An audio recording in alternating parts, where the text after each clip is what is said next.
Hello guys, kaya naman pala napakaraming bumibili nitong transparent storage shoebox. Talagang napakaganda nga naman at napakatibay rin naman. Nung una, akala ko talaga hindi siya matibay nung ina-assemble ko siya.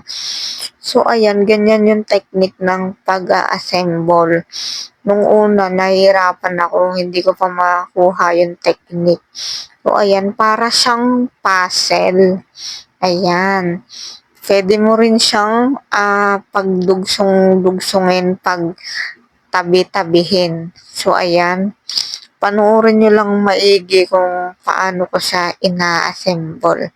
Kasi 'pag hindi niyo napanood itong video ko, malilito kayo kung paano siya pagdikit-dikitin at pagdugsong-dugsongin. So, ayan makikita niyo, may free nga pala siyang isa kapagka bumili ka ng 10. So, ayan kung paano siya idikit. Madali lang din naman siyang pag-aralan. So, ayan, naka-4 na ako. Ayan.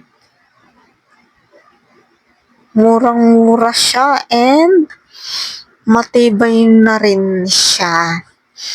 Yan, may mga dapat pagdugsong-dugsongin at ilalak siya. Kailangan nyo siyang ilak ng nasa likod. Ayan, bahala na kayo kung paano nyo siya pagdidikit-dikitin yung diskarte nyo yung technique nyo. Ang technique ko ganyan kung paano siya buuhin. So, ayan, itong pinapanood nyo ngayong video kung paano sa pagdidikitin ng magkatabi. So, ayan kung paano ilalak. So, ganun lang. Ayan. Bali, hindi ko na isinama dyan yung pre kasi yung pre ay color pink. Bali, 10 kasi itong box. So, ayan. Iaayos nyo rin yung lock dikit. So, ayan. Maganda na rin siya. Ang isa niyan ay 30 plus, pero alam ko ngayon ang nag-in sale na 20 plus na lang ang isa. So, ayan, ilagay na natin ang ating mga sapatos. So, ayan, hindi na maaalikabukan ng inyong mga sapatos kapag kayo nag-avail ng ganitong transparent storage shoebox. So, napakaganda rin ng quality.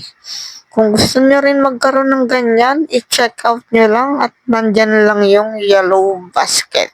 So, ayan, napakaganda nga rin naman tingnan, oh. Napaka-organized na at ang lakas maka-aesthetic.